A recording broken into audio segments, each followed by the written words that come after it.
안녕하세요. 2022년 지방직 9급 시험 잘 봤죠? 그래요. 행제학 개론 해설 강의 담당하는 유이계점이라고 합니다. 여기에 강의에 사용할 자료는 알파 행정학 카페에 거기에 PDF 파일로 제가 올려놨거든요.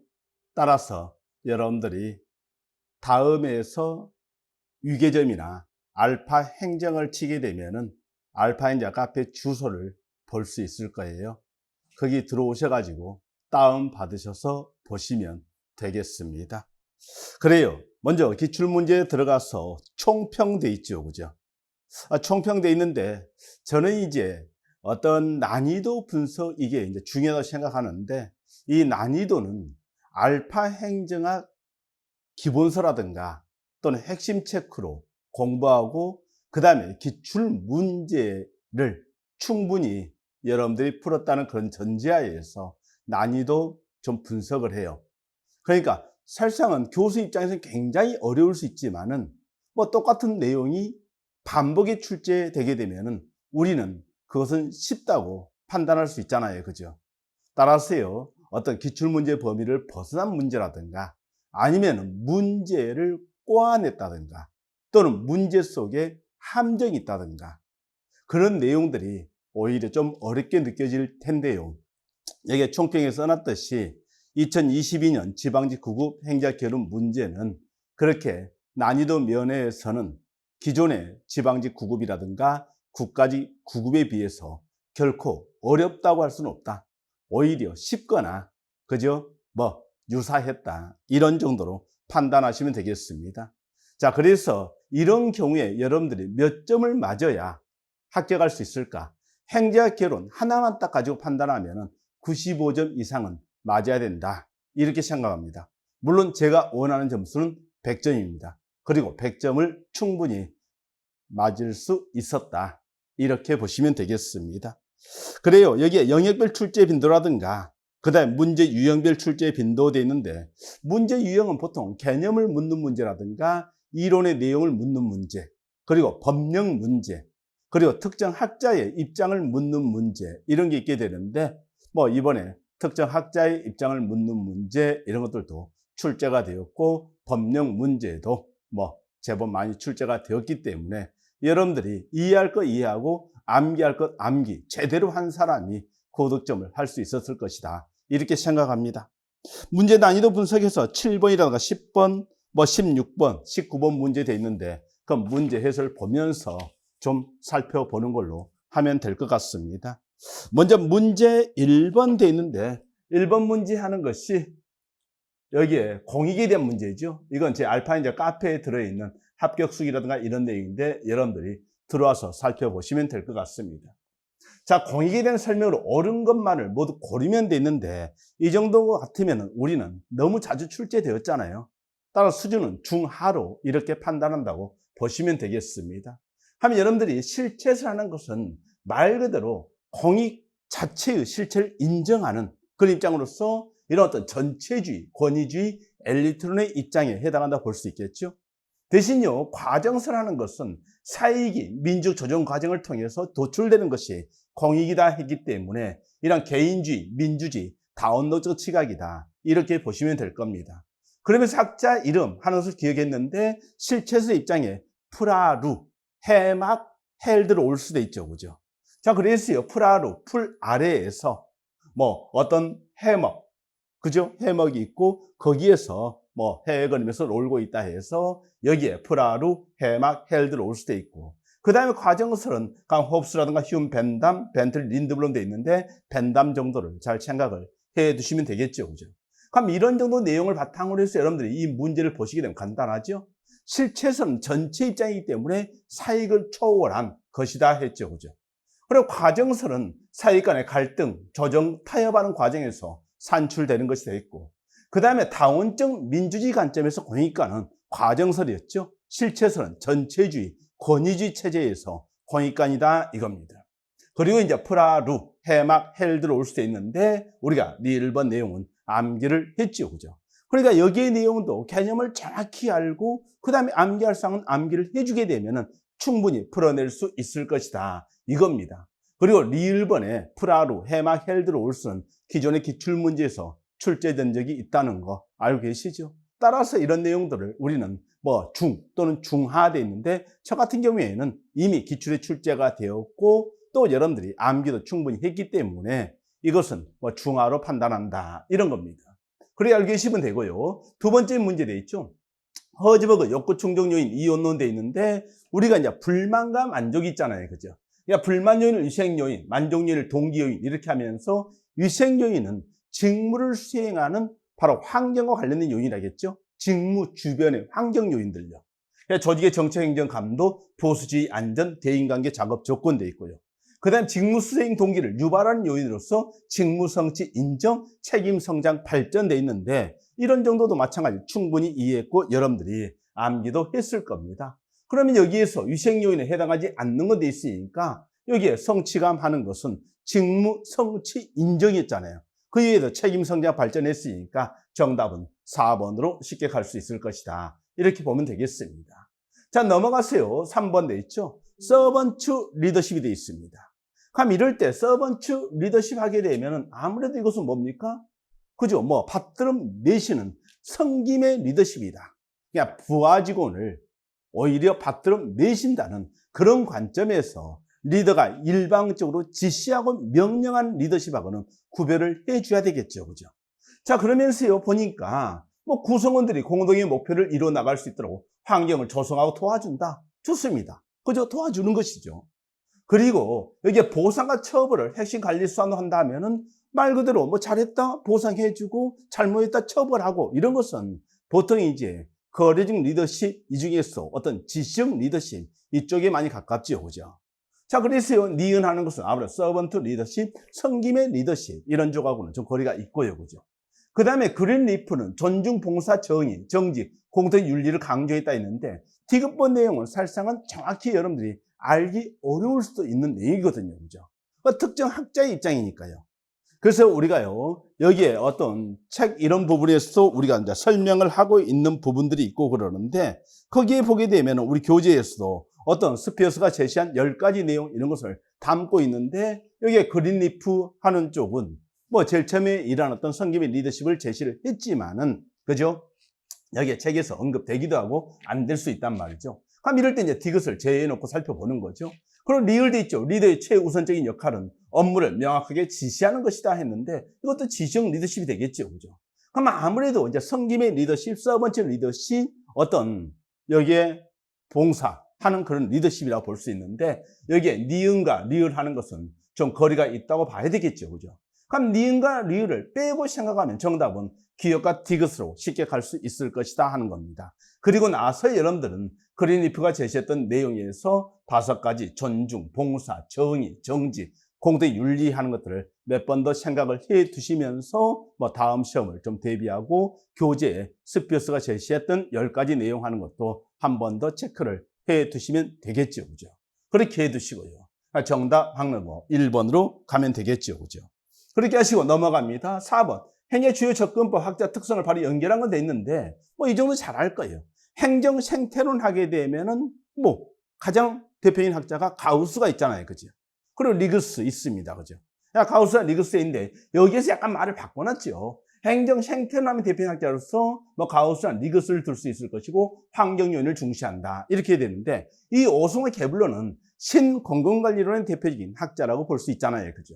자, 그러면 신공공관리론에 오승호 개블러를 써야 되고 시장 원리, 경쟁 도입 이렇게 해야 되는데 결국 여기에 1번과 3번에서 오승호 개블러, 리그스가 서로 바뀌어 있다. 이렇게 보시면 되겠죠. 그 다음 후기 행태주의 하게 되면 이스톤, 대표학자 들 수 있겠죠. 그죠? 그러나 행태주의가 이런 가치 중립적, 과학적 연구를 강조했다면 후기 행태주의는 가치 개입적이고 가치 평가적인 정책 연구를 중시했다. 여러분 너무 많이 공부했죠. 그죠? 자, 그래서요, 여기에 2번 내용 하는 것도 잘못이다 했습니다. 그리고 이제 교본서 하게 되면은 뭐 로데스가 제시한 내용으로서 정부와 시장과 시민 사이의 어떤 네트워크를 통한 협력적 통치를 중시한다. 뭐 정확히 맞는 표현이 되겠죠. 그러니까 4번 정답 쉽게 갈 수 있겠습니다. 그렇게 해두시고요. 그 다음에 5번 돼 있죠. 티브 모형의 전제 조건은 옳지 않은 건 돼 있는데 티브 모형 하는 것도 시험 문제 너무 많이 나오죠. 그죠? 자, 그래서 거기에 다수의 지방정부, 완전한 정보, 완전한 이동 가능성, 배당수, 외부가 부존재돼 있고 고정적 생산 요소 이걸 많이 쓰지요. 그죠? 그러니까 우리가 이제 여기에 어떤 상수 이런 어떤 고정적 생산 요소 이런 것이 있다 했을 때 이거잖아요. 그죠? 여기에서 이제 바로 사람이 이렇게 이제 공급량을 늘렸을 때 고정비가 굉장히 많이 소요되면 이제 이런 어떤 쭉 이렇게 평균 비용이 하락을 하겠죠. 그죠? 그럼 그 수준을 일정 수준을 넘어서게 되면은 이럴 때 상승하는데 이게 이제 최저 평균 비용 이게 되는데 이게 이제 예를 들어서 1만 명 수준이다. 이렇게 하게 되면은 1만 명이 미달하면 인구를 유입하려고 할 것이고 그 다음에 1만 명을 초과하면 인구를 내보내려고 하겠죠. 그죠? 사람을 내보내려고 하는 겁니다. 그게 바로 고정적 생산 요소로서 최저 비용, 최저 규모가 있다는 것이죠. 그리고 그 최저 규모를 추구한다 했고 미달하면 인구를 유입하려고 한다. 초과하면 인구를 유출하려고 한다. 이 내용입니다. 그 외에도 규모 수익 불변대인데 규모의 경제가 작용하지 않는다. 이 내용을 쓴 것이죠. 그죠? 그럼 이 내용을 바탕으로 시민의 이동성, 외부가 배제되어 있고 고정적 생산 요소의 존재를 이야기했죠. 그죠? 그러니까 고정적 생산 요소가 존재한다는 그런 전제를 깔고 이야기하는 겁니다. 그리고 이제 여기에 지방정 재정 패키지에 대한 완전한 정보도 있는데 완전한 정보에서 공공 서비스, 세금, 어떤 연결에 관한 바로 완전한 정보를 알고 있다는 전제 이걸 깔고 있는 것이죠. 자, 그러면 여기에서 6번 고정적 생산 요소의 존재를 전제로 했기 때문에 여기에 정답하는 것은 뭐 3번으로 가겠죠. 그죠? 자, 그런 정도로 했어요. 5번 문제 쉽게 갈 수 있었고 그 다음에 여기에 6번 돼 있죠. 관료제 병리 현상은 돼 있는데 할거주의 하는 것은 부서를 이렇게 만들어면은 그죠? 따로따로 논다는 거잖아요. 그죠? 조정과 협조가 곤란하다. 그 다음에 형식주의 하는 것은 아무래도 이런 어떤 번거로운 문서 처리되는데 문서의 행정을 강조했을 때 형식주의라든가 법문 용례, 레테이 이런 현상이 발생한다. 볼 수 있겠죠. 그죠? 그 다음에 전문화로 인한 무능돼 있는데 특정 분야의 전문가가 다른 일들은 잘 모른다는 거죠. 한정된 분야의 전문성 강조로 타 분야에 대한 이해력이 부족하다. 뭐 좋습니다. 대신 여러분들이요, 파킨슨 법칙하고 피테의 원리를 정확히 구별했죠. 그죠?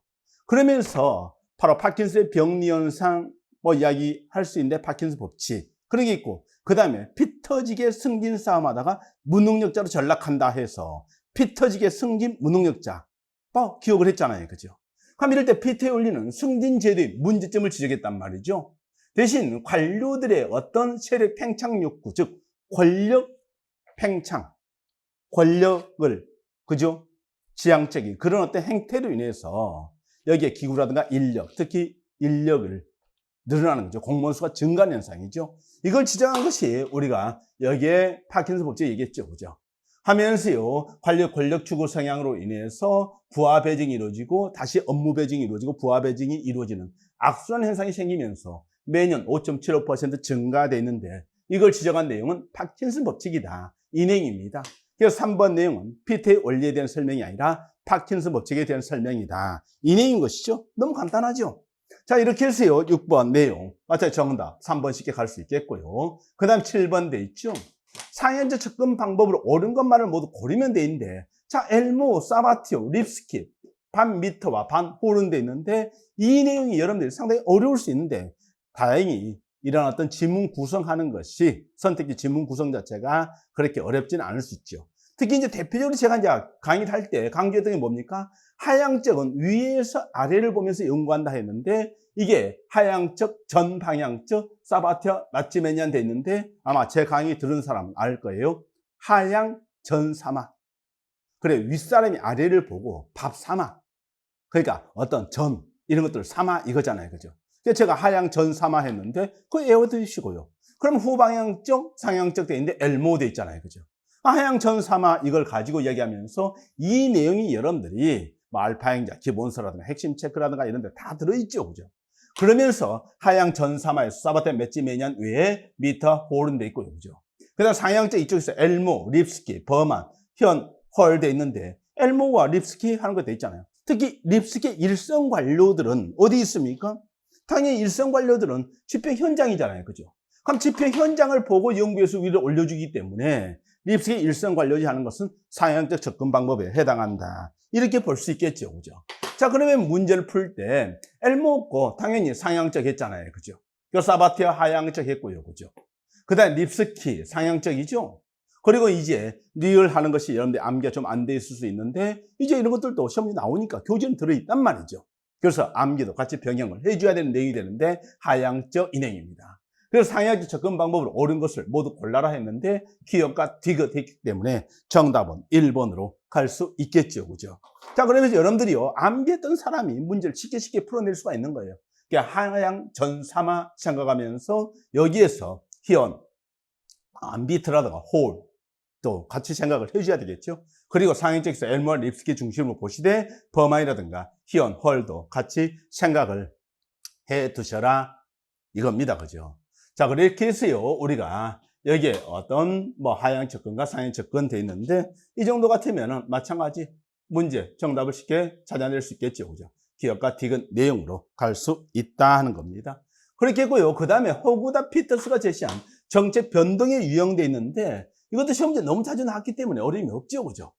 그리고 이제 정책 혁신과 승계를 구분할 때 정책 승계는 기존 영역에서 새로운 정책 수단을 찾는 것이고 대신 정책 혁신은 새로운 영역에 새로운 정책 수단을 찾는 것이기 때문에 기존의 정책이 있다 없다 없다는 거죠.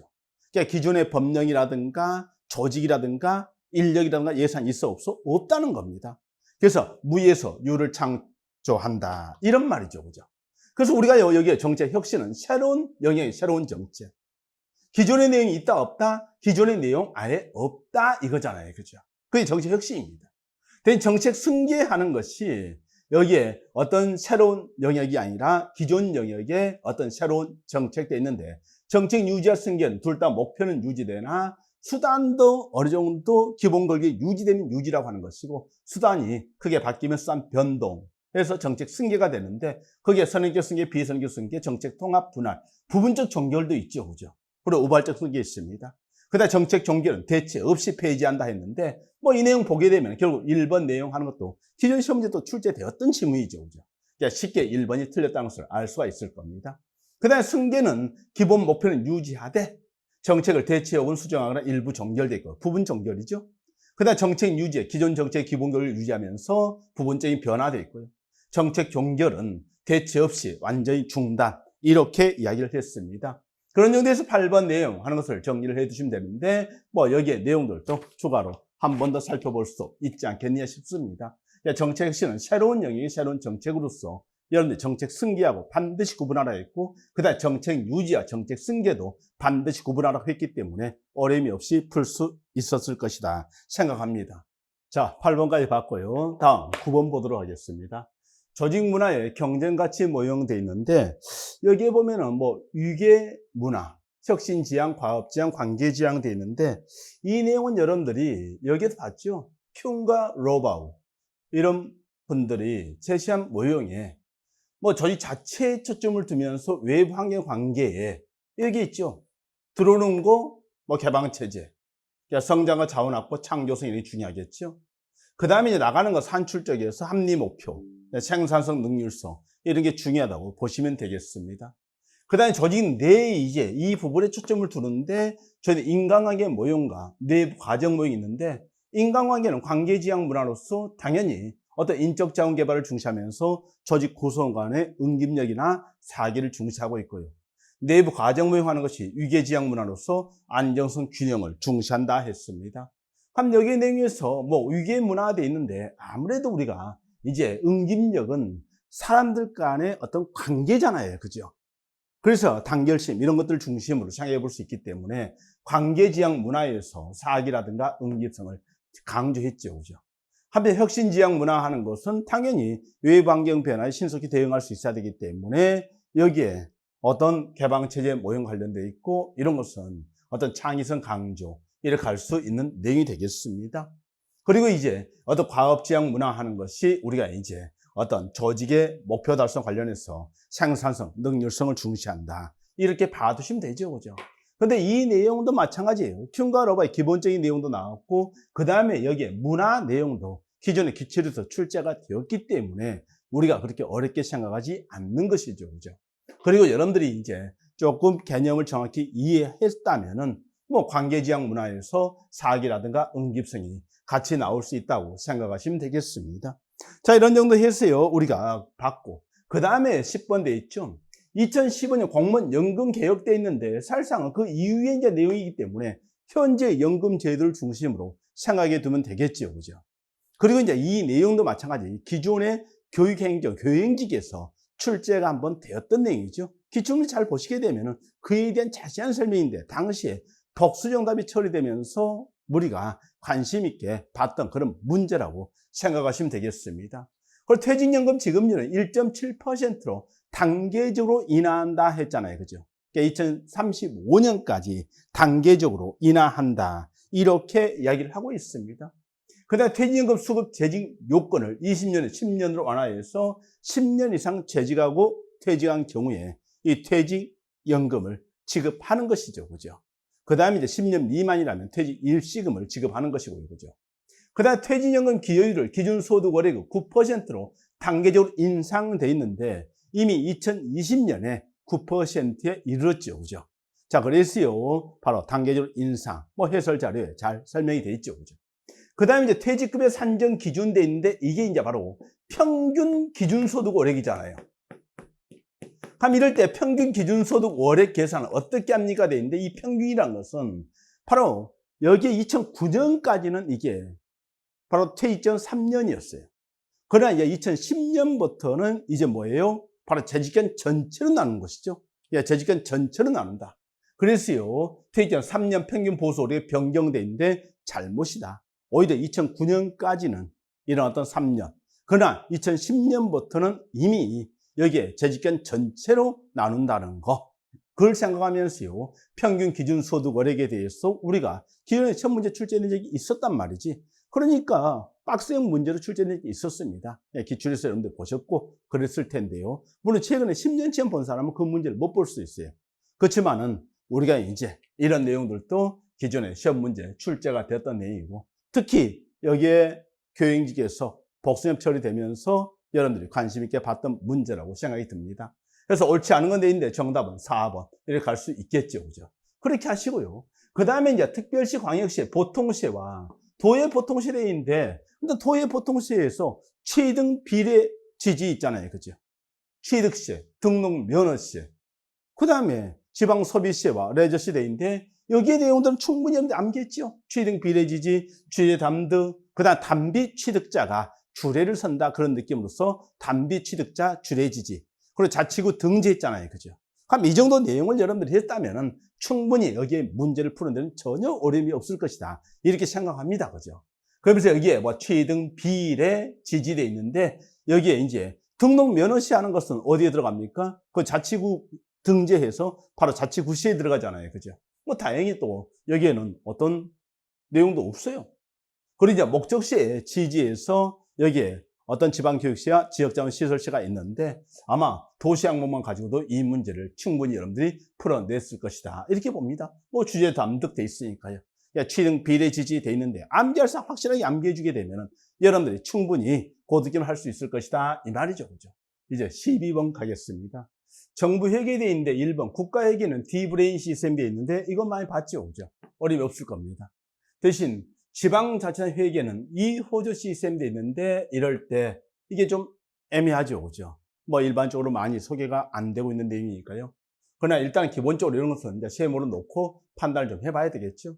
대신 재무회계에 되어 있는데 여러분들이 재무회계라는 것은 어떤 재무제표 작성 관련해 가지고 대차대표라든가 손익계산서에 되어 있는데 정부는 재정상태표라든가 재정운영표 작성과 관련된 것이 재무제표 작성이잖아요. 그죠?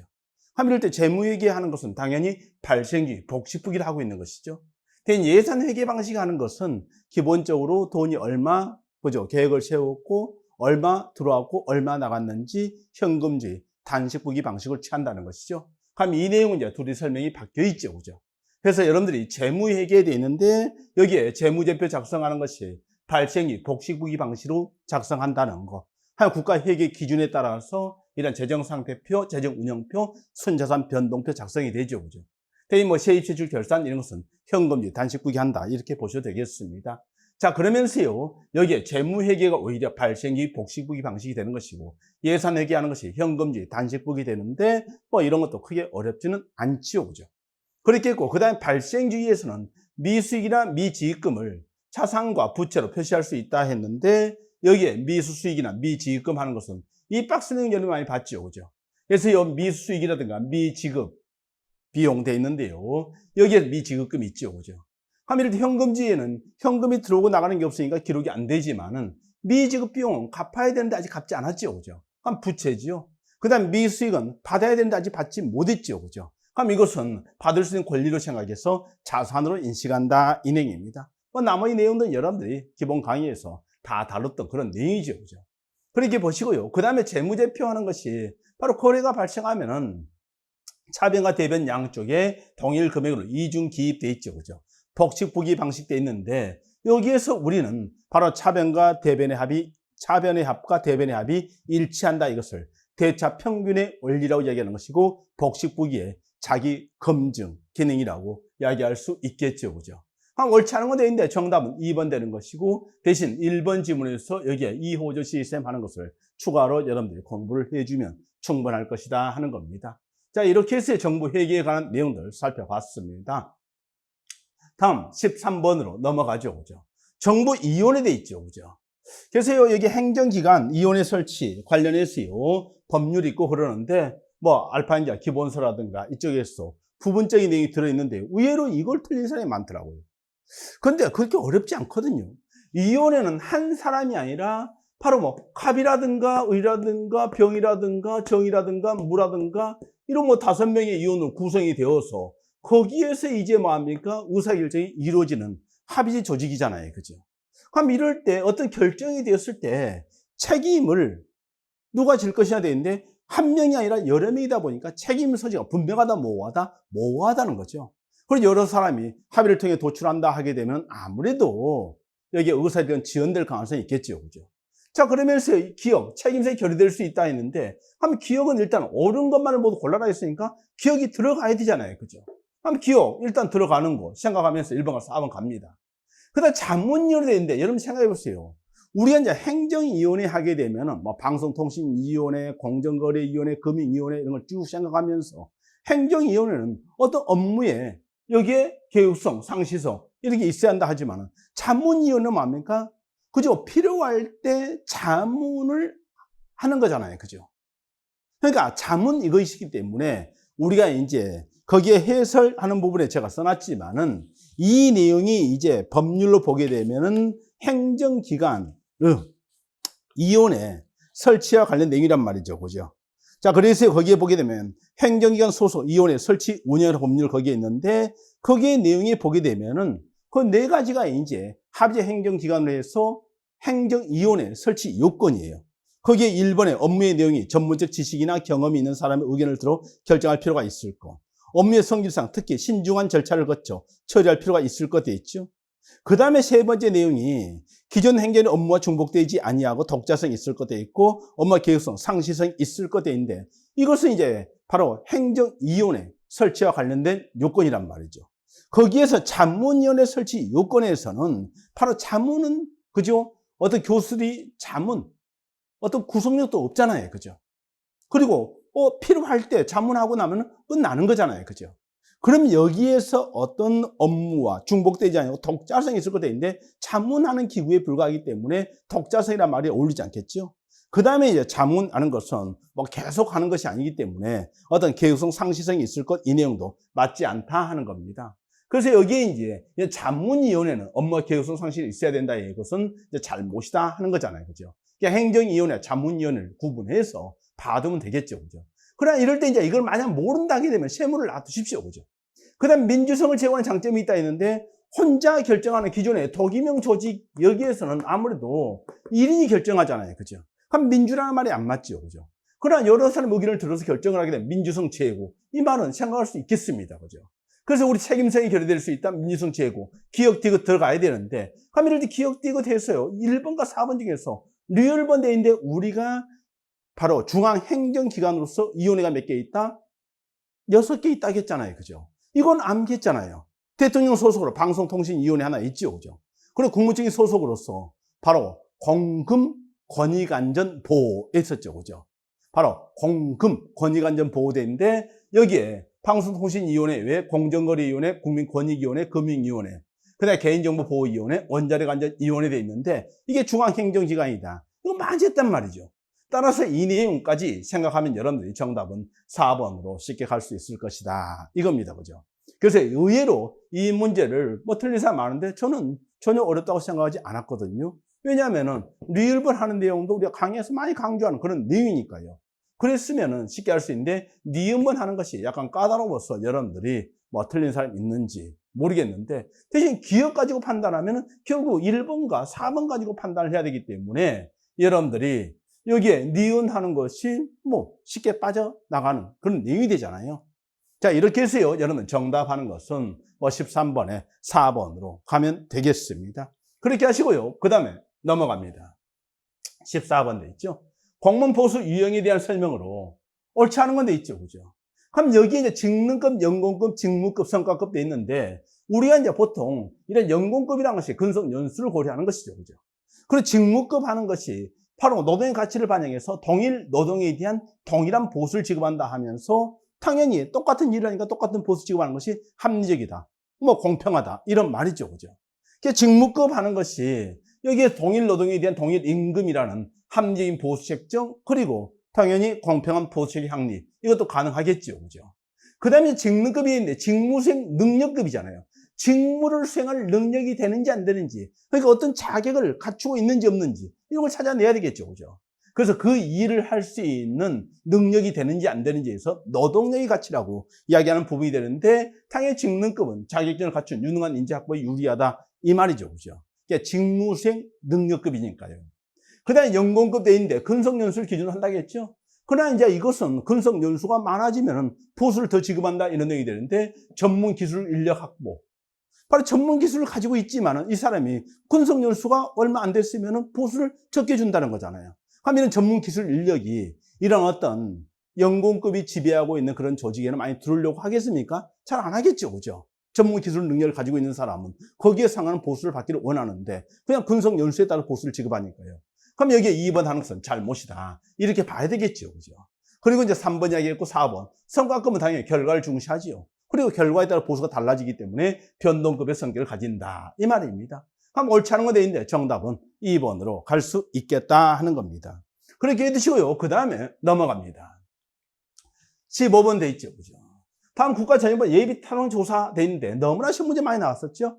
하면서 여기에 어떤 총 사업비는 얼마입니까? 500억 이상 돼 있죠. 그죠? 그 다음에 국가의 재정 지원 규모가 300억 이상인 신규 사업으로서 돼 있죠. 그죠? 자, 그래서 여러분들이요, 너무나 많이 봤던 내용으로서 예비탄원 조사하는 것은 기획재정부 장관이 하는 내용으로서 얘기하는 것이고, 그 경제성 분석, 정책성 분석, 지역균형발전 중심으로 분석하는 것이고, 이럴 때 총사업 500억 이상, 그 다음 국가의 재정 지원 규모 300억 이상인 신규 사업돼 있는데, 뭐 너무나 많이 나왔기 때문에 충분히 여러분들이 쉽게 풀어낼 수 있었을 것이다 봅니다. 자, 넘어갑니다. 16번 문제 보시죠. 공직윤리법상 재산 등록 의무자 돼 있는데 이 내용을 틀린 사람이 많은데 그게 여러분들이 암기를 싫어하니까 그래요. 근데 이 내용도 재산 등록 의무자 또 재산 공개 대상자 하는 것이 기존에 국회직 시험이라든가 이런 쪽에 보면 국회 8급에서 몇 번 출제가 되었거든요. 특히 재산 공개 대상자예요. 그 재산 등록 대상자 하는 것도 7급 시험 출제가 되는데 9급에서 그런 문제 안 나오겠지. 그런 게 잘못이라는 거예요. 9급하고 7급하고 뭐 국회 8급하고 시험 문제는 다 누가 출제합니까? 교수가 출제. 그렇다고 완전히 교수풀이 다르겠습니까? 아닙니다. 따라서요, 국회 8급에 출제된 문제도 9급이나 7급에 출제될 수 있고 7급 문제가 9급에 출제될 수 있다는 그런 생각을 하면서 공부를 해줘야 되는 것이죠. 그래서 여러분들이요, 이 재산 등록 의무자는 기본적으로 4급 이상이잖아요. 혼자 윤리법상입니다. 그래서 4급 이상 돼 있는데 정부직은 당연하죠. 그죠? 그리고 4급 이상 일반직 공무원이 있으면은 거기에 상관한 별정직 공무원도 대상이 되겠죠.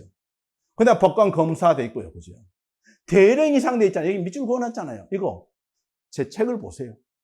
그럼 기본서라든가 핵심 체크라든가 전부 다 여기 밑줄 다 그어져 있습니다. 대령 이상입니다. 대령 이상이에요. 자, 대령 이상 돼 있고요. 그 다음에 이제 대학교 총장, 부장, 대학 원장, 학장, 교육감, 교육장 돼 있고 총장 이상 돼 있고 서방정 이상 돼 있죠. 그죠? 그다음 공직유관대 임원대 있는데 이 정도가 이제 기본적인 윤리법에 정하고 있는 재산 등록 대상이고 오른쪽은 이제 권력이라든가 그다음에 현금 돈이라든가 이런 쪽을 만지는 곳이요. 거기에는 이제 7급 이상도 등록 대상으로 두고 있는 것이죠. 이걸 바탕으로 생각하면서 여러분들이 재산 등록 의무자로 옳지 않은 거 돼 있는데 법관 검사했었죠. 소령 이상이 아니라 뭐였습니까? 대령 이상이었잖아요. 그죠? 그래서요, 우리가 이제 군대 계급체계 좀 알면 좋은데, 우리가 여기에 제일 위에 이제 원수부터 시작해가지고, 뭐, 대장, 중장, 소장, 춘장이 있죠. 그 밑에 영관급 있게 되는데, 대령, 중령, 소령 있잖아요. 그죠? 그러니까 대령 이상 돼 있는데, 우리가 이제 대령 정도를, 한 4급 이상 정도로 볼 수 있겠구나. 그런 생각을 해볼 수도 있겠습니다. 뭐, 그런 생각하면서 보시고요. 그 다음에 여기에 이제, 총경 이상 경찰 공무원, 소방장 이상 소방 공무원 돼 있고 4급 이상 일반직 공무원 돼 있고 여기에 상당한 보수를 받는 별전직 공무원 생각하시면 되겠죠. 그죠? 자, 이렇게 해서 여기에 소령 이상 하는 것이 뭐다? 잘못이다 이겁니다. 자, 이렇게 해서 여러분들이요. 재산 등록 의무자 이것도 봐줘야 되고 그다음에 재산 공개 대상자도 많이 나오니까 봐줘야 되죠. 이런 거 다 나왔잖아요. 치안감 이상이라든가 그다음에 소방 정감 이상 이것도 다 시험 문제 출제가 되었던 그런 내용들입니다. 그리고 여기에 이제 어떤 중장 이상이라든가 이런 쪽도 다 출제가 되었던 그런 내용이 국회 8급이었어요. 그래서 여러분들이 이런 문제를 제대로 풀어낼 수 있어야 된다 하는 겁니다. 넘어가겠습니다. 17번 문제. 살라몬의 정책도구 분류에서 강제성이 가장 높은 거 돼 있는데 뭐 기본적인 내용만 딱 봐도 뭐합니까? 뭐 규제지요. 그죠? 강제성 높다 했습니다. 그죠? 그 어떤 행위를 강제하는 거잖아요. 그럼 경제규제, 사회규제 있겠지요? 교재에서 언급하고 있죠. 경제규제, 사회규제 높음 돼 있고요. 그 다음에 이제 중간 정도는 그럼 넘어가고 낮은 쪽에서 바로 손해책임법의 정보 제공이라든가 조세 지출 돼 있는데 이런 것들을 이제 뭐합니까? 뭐 손해, 정보 지출은 손해이다. 그런 느낌으로 좀 거시면 되겠죠. 그죠? 정보 지출은 손해이다. 이런 쪽 생각하면서요. 좀 낮은 쪽으로 세두면 됩니다. 중간에 이제 바우처, 보험, 보조금, 공기업 대출 보증, 직접 대출, 계약, 벌금 이런 쪽 있게 되는데 여기에서 이제 규제하는 것이 가장 높다는 거죠. 근데 여러분들 공부할 때요. 이게 많이 나왔잖아요. 직접성이 강한가 약한가 해서 이건 제가 암기할 때 소대, 공경, 정보 이렇게 암기를 했던 거잖아요. 그죠? 그래서 이런 내용들 이게 나왔으면 그 다음에 나올 수 있는 게 뭐라고요? 강제성이라고요. 그냥 경제규제, 사회규제돼 있는데 이 정도. 이게 나오면 다음 뭐 나오겠습니까? 효과성, 효율성, 형평성, 관리 가능성. 그 다음에 정당성 이런 것들을 가지고 또 시험 문제 또 내겠죠. 그죠? 그냥 공부를 할 때 그냥 기존의 기출 이것만 딱 보지 마시고요. 기출 문제 나왔으면 그와 연관된 다른 내용들을 같이 봐줘야 된다. 이겁니다. 그죠? 자, 그러면 여러분들은 정답 17번 내용에서 정답을 1번으로 쉽게 갈 수 있을 겁니다. 자, 이 정도 봐두고 넘어가겠습니다. 18번 가죠. 자, 일반에 특별히 기금돼 있는데 여러분들이 자, 이 박스 내에서 많이 봤죠. 그죠? 일반에게 일반 개정돼 있고요. 그죠? 특별히 특정 사업, 특정 자금, 특정 세부, 특정 세 충당돼 있고 기금돼 있죠. 특정 목적을 위한 특정 자금돼 있습니다. 그 다음에 이제 확정 절차돼 있는데 모두 국회 심의 의결을 거쳐야 되는 것이죠. 그죠? 그 다음에 예산 합법성 차원의 통제가 강한 것이고 기금이 한목적 차원의 자율성을 많이 부여하고 있는 것이고 그 다음에 이제 일반에게는 특정한 수익과 지출 연기를 배제하지만 특별히 기금은 특정한 수익과 지출을 연기하기 때문에 통일성 원칙에 위배된다. 이런 말 쓰지요. 그죠? 그 다음에 계획 변경이 있고 결산. 마찬가지 결산도 국회 심의기를 거쳐야 된다. 이 말입니다. 그죠? 그리고 여러분들이 이제 예산 완전성 있잖아요. 국가의 모든 수익과 지출은 세입 세출로 해서 예산에 반영을 하라 이거잖아요. 그죠? 근데 이럴 때 이제 바로 일반회계와 특별회계는 당연히 예산에 포함이 돼 있죠. 그러나 기금은 세입 세출 예산 외로 운영할 수 있단 말이죠. 그러다 보니까 이게 예산 완전성 총계기 원칙에 위배됩니까 안 됩니까 돼 있는데 국가재정법이 위배된다고 아예 명시를 하지 않고 있어요. 명시를 하지 않고 있지. 그러나 지방재정법은 위배되는 쪽으로 명시를 하고 있단 말이죠. 그래서 제가 기금은 항상 이제 세무를 쳐놓은 거잖아요. 그죠? 그러나 이제 특별회계 하는 것은 당연히 예산 속에 포함되기 때문에 완전성 원칙이 위배된다 안 된다? 안 된다 했죠. 그리고 이제 여러분들이 완전성 원칙이 위배되는 거, 총계주의 원칙이 위배되는 것은 완전 현수차 했죠. 그죠? 그러니까 누구 차라고요? 완전히 현수차라고요. 완전 현수차 됐죠. 그 점 생각하면서 봐주게 되면 간단하죠. 일반에게는 조세수 등을 주요 세입을 한다. 국가의 일반적인 세출 충당되어 있죠. 특별회계 기금은 예산 총계기 원칙 예외이다 했는데 특별회계는 일단은 원칙의 예외이다? 말이 안 맞죠. 그죠? 특히 기금은 논란이 좀 될 수 있다. 이 정도 해두는 거예요. 한편 일반 특기 기금 모두 국회로부터 결산 심의 의결을 받아야 되는 것이죠. 그리고 일반의 특별회계는 예산이죠. 예산은 전쟁이나 대규모 재해가 발생한 경우 추가 경정 예산을 편성할 수 있다 했는데 추가 경정 예산 편성 사유도 출제된 적이 있었죠. 그죠? 마찬가지 해설에 잘 넣어놨으니까 여러분들 봐두시면 어림이 없을 겁니다. 자, 이 정도까지 해서요. 18번 내용 살펴봤습니다. 넘어갑니다. 19번 돼 있죠. 다음 설명에 해당하는 유형 근무제 유형되어 있는데 이것도 마찬가지. 제가 이제 어떤 유연탄 이런 말 쓰잖아요. 그죠? 유연탄. 그럼 유형 근무제 속에 뭐가 있다겠습니까? 탄력 근무제가 있다 하는 거잖아요. 그리고 탄력 근무제 이것은 기본적으로 몇 시간 근무를 한다? 40시간 근무를 하는 것이죠. 그러니까 시간 선택제는 이 탄력 근무제 속에 포함이 된다, 안 된다? 안 된다는 겁니다. 자, 그래서 여러분들 공부한 것이 뭐였죠? 바로 시간 선택제는 있고요. 그 다음에 이제 탄력 근무제, 시차 출퇴근형, 근무시간 선택형, 집약 근무형, 재난 근무형 돼 있는데 이럴 때 뭐 시차 출퇴근의 개념 너무 간단하잖아요. 그럼 여기에서 이제 근무시간 선택형하고 집약 근무형 이걸 구분하면 되는데 집약이란 말이 뭐예요? 집약적으로, 압축적으로 이런 말이잖아요. 그죠? 그러면 간단하지. 일을 할 때 하루에 10시간 내지 12시간 해가지고 바로 일주일에 5일을 일하는 것이 아니라 바로 3.5 내지 4일만 일하겠다. 이게 집약적으로, 압축적으로 이런 말이잖아요. 그죠? 일일 10시간 내지 12시간 근무, 주 3.5 내지 4일을 근무한다 했는데 이게 시차 출퇴근형 근무시간 선택형은 바로 주 5일 근무를 해야 되는 것이거든요. 그래서요, 여기에 근무시간 선택형과 집약 근무형 이걸 구분했으면 너무 간단히 볼 수 있겠죠. 그 차량 근무형이 있고요. 그죠? 그 재택근무나 스마트워크 센터 근무형은 뭐 근무 장소가 다른 그런 내용이 되겠죠. 그걸 생각하면 탄력 근무제에 포함이 된다 이 말이 되는데 탄력 근무 한 유형이죠. 일을 8시간에 구애받지 않는다 해서 바로 하루에 10시간에서 12시간까지도 일을 할 수 있다 이거잖아요. 그죠? 그리고 이제 주 3.5 내지 4일만 근무를 한다. 이렇게 이야기를 했죠. 그죠? 자, 그래서요, 여기에서 뭐 당연히 이것은 압축적으로 근무하는 거잖아요. 그죠? 그러면 집약 근무형 이렇게 할 수 있는데 제가 이 내용, 개념은 반드시 이 두 가지도 구분을 해주라 이렇게 강조를 많이 하게 됩니다. 강의에서요. 그래서 특히 집약이란 말에 초점을 두고 집약적으로, 압축적으로 좀 일을 한다는 쪽에 초점을 뒀으면 정답을 쉽게 찾아낼 수 있었을 것이다 생각합니다. 넘어갑니다.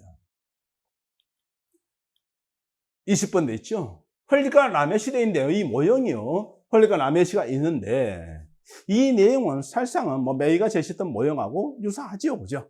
거의 동일하다고 봐도 되겠습니다. 서로 이제 뭐합니까?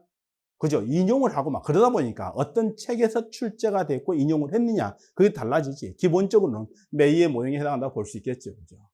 하면 사회적 행위자가 논쟁을 주도한다 하게 되면은 이럴 때 여러분들이 강조 많이 했던 거 이거 봐보세요.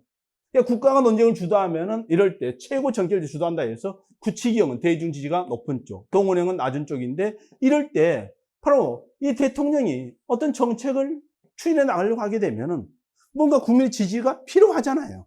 지지가 필요하기 때문에 이럴 때는 어떤 홍보 등을 통해서 그죠? 예, 국민의 지지를 얻고자 하겠죠. 그죠?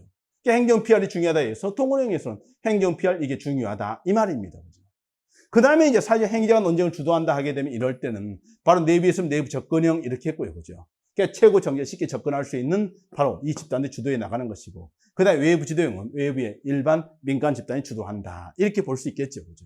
그러니까 외부 주도와 내부 주도 있고 그 다음 구치경과 동원형 돼 있는데 이 동원형에서는 뭐가 중요하다겠습니까? 홍보 작업, 행정 PR이 중요하다 했잖아요. 그죠? 그럼 이 정도 생각하면서요. 보세요. 여기 사회적 행위자가 논쟁을 주도한다 이렇게 했는데 그럼 여기에서 기본적으로 높음하게 되면 여기서는 외부 주도가 되는 것이고요. 그죠? 내부 주도하면 내부 주도가 되는 거잖아요. 그 다음 국가가 논쟁을 주도할 때 이게 이제 구치기형 되는 것이고 그 다음에 여기가 동원형 돼 있는데 이 동원형에서는 뭐가 중요하겠습니까? 당연히 행정 PR 해서 퍼블릭 릴레이션스 홍보 작업이 중요하다. 이런 말 썼죠. 그죠? 자, 그러면서요, 여기에 외부 주도인데 시민사회단체 등이 이슈를 제기한다, 정책 의제에 이른다 했죠. 그 다음에 나와 있죠, 그죠? 특별히 의사결정에 접근할 수 있는 영향력 있는 집단이 정책을 주도해 나간다. 이게 내부 주도형이고 내부 접근형 이렇게 볼 수도 있겠죠. 그 다음에 다 돼 있죠. 이미 공중의 지지가 높기 때문에 정책 결정되는 집행이 용이하다 있습니다. 라 돼 있죠. 동원형입니다. 그럼 정책의 이슈를 제기하면 자동적으로 정책 의제가 된다. 여기까지 좋습니다. 그러나 정치의 의지화가 된다 하더라도 이것을 성공적으로 집행하기 위해서는 대중의 지지가 필요하잖아요. 그죠? 대중의 지지를 얻기 위해서 PR, 바로 퍼블릭 릴레이션스 생각하면서 이런 홍보 이런 것들이 중요하다. 이렇게 봐주는 것이죠. 따라서 정답하는 것은 뭐 옳지 않은 것도 있으니까 필요 없다 했는데 잘못이죠. 정답은 4번으로 갈 수 있겠습니다. 자, 이렇게 해서 우리가 20번 내용까지 한번 쭉 풀어본 겁니다. 어떻습니까? 여러분들이 아마 틀렸던 문제는 대부분 보게 되면은 바로 기본적인 이론이라든가 개념 하는 것보다는 아마 암기사항 이런 쪽에서 많이 틀리지 않았을까 이런 생각을 좀 하게 돼요. 그죠? 그래서 행제학은요, 이해할 거 이해하고 암기할 거 암기해야 된다 이 내용이 되는데 문제 풀어보니까 저는 점수가 그렇게 높게 안 나왔는데 선생님 너무 점수를 높게 여기에 아니면 난이도 평가가 너무 어떻게 보게 되면은 좀 낮은 쪽으로 너무 본 거 아니냐. 오히려 우리한테는 어려웠었다. 이런 말 할 사람도 있는데 제가 강조를 했던 내용들이기 때문에 그래요. 그래서 기출문제의 교재 내용을 바탕으로 이해할 사항 이해하고 암기할 사항 반드시 암기해야 된다. 이 내용을 쓴 거잖아요. 그죠? 자, 그래서요 제가요 제일 앞에 보게 되면은 뭐가 있습니까? 총평하는 내용이 있었잖아요. 그죠? 그 총평이 보게 되면은 난이도 분석에서 16번 문제에 되어 있는데 그 내용이 거기 윤리법에서 말하는 내용이잖아요. 그죠? 그게 이제 대령 이상이냐 소령 이상이냐 이런 내용인데 이런 거 암기에 여러분 좀 덜 돼 있을 것이다 생각해서 난이도를 좀 중상으로 본 것이고요. 그 다음에 이제 7번 문제에서 학자 이름이잖아요. 그죠? 그러나 하양 전 사막 생각했고 당연히 여기에 어떤 엘모라든가 립스키 정도는 여러분들이 공부를 많이 했기 때문에 어려움이 없을 것이다. 이렇게 생각한 것이거든요. 그 다음에 공무원 연금개혁 문제도 기존에 이제 뭡니까? 그죠? 교행직에서 출제가 된 적이 있어서 여러분들 자신이 공부했을 것이다. 생각했고 강의에서 많이 강조했으니까요. 그 다음에 여기에 유형 근무제 형태 하는 쪽도 우리가 이제 충분히 뭐 했습니까? 그죠? 집약, 압축적으로 이런 것도 생각하면서 강의를 했기 때문에 여러분들이 95점 이상은 맞아줘야 뭐 시험에 쉽게 합격할 수 있지 않겠느냐 이런 생각을 하는 겁니다. 그래요. 여러분들 열심히 하셨는데 좋은 결과 꼭 얻으시고요. 그 다음에 이제 9급 시험 끝나고 나면은 여기에 7급 시험을 준비하시는 분도 많이 있겠죠. 그죠? 뭐 7급 시험 지방직 7급만 준비하시는 분들은 뭐 지방자치론 선택하게 되면은 그동안 행자에 공부했던 내용이 지방자치론의 85%, 90%를 딱 차지하고 있어요. 그러니까 행제학만 가지고도 지방자치론 점수를 85에서 90점 거의 맞을 수가 있다는 거예요. 그래서 지방자치론 선택해서 공부하시게 되면 또 행제학 공부하는 데 도움이 될 것이고 그 다음에 행정법이나 헌법 공부하는 데 도움이 될 것이고 그 다음에 지방자치론 또 고득점이 쉽게 해나갈 수 있을 겁니다. 그래요. 제 지방자치론 교재와 그 다음 강의 내용 있고 그러기 때문에 여러분들이 지방자치론도 뭐 제 교재와 강의 잘 보면서 열심히 해나가시게 되면 올해 9급 외에 7급 시험에서도 아마 좋은 결과 얻지 않을까 싶습니다. 여러분들 좋은 결과 얻을 수 있도록 제가 기원하겠습니다. 항상 제가 강조하는 말 아시죠? 열심히 공부한 당신에게 합격은 선물이 아니라 당연한 권리라고요. 여러분의 권리를 찾기 바랍니다. 오늘 여기까지 하겠습니다. 수고하셨습니다.